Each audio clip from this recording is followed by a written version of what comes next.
আসসালামু আলাইকুম। নিয়ে এসেছি পাকিস্তানি ইন্সপায়ার্ড পেশওয়ারি নমকিন বিফ। এটা খুবই হেলদি। যারা স্পাইসি খাবার খেতে পারেন না তাদের জন্য এটা খুবই হেল্পফুল। আর এটা মূলত সলিড মাংস এবং চর্বি দিয়ে রান্না করা হয়, এক্সট্রা কোনো তেল দেওয়া হয় না, ফ্লেভারের জন্য ঘি অ্যাড করা হয়।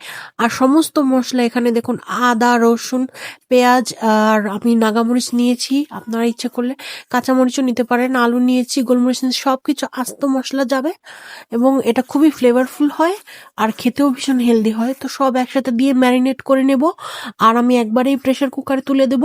আপনারা ইচ্ছে করলে কড়াইতে কিংবা যে কোনো একটা পাত্রে রান্না করতে পারেন। আমি আজকে দ্রুত রান্না করার জন্য এটা শুধু প্রেসার কুকারে দিয়ে দেবো। এতে কিন্তু কোনো হলুদ পড়বে না, কোনো তেল পড়বে না, শুধুমাত্র ঘি পড়বে। তো ঘিটা আমি বাড়িতে নিজের হাতে তৈরি করেছি আর হালকা সামান্য একটু পানি অ্যাড করে দিয়েছি। এবার আমি প্রয়োজন মতো সিটি দিয়ে নিয়ে দিচ্ছি আর কি। এখানে আমি 5-6টা সিটি দিয়ে নিয়েছি। আপনারা আপনাদের প্রয়োজন মতন যতটা টেন্ডারাইজ করতে চান মাংসটা ততটা পানি দিয়ে ততটা সিটি দিয়ে নেবেন। তো আমার এই রেসিপিটা কেমন লাগলো আর এই দেখে নেন ফাইনাল লুকটা, অবশ্যই আপনারা কমেন্ট করে জানাবেন এবং অবশ্যই বাড়িতে ট্রাই করবেন। আল্লাহ হাফেজ।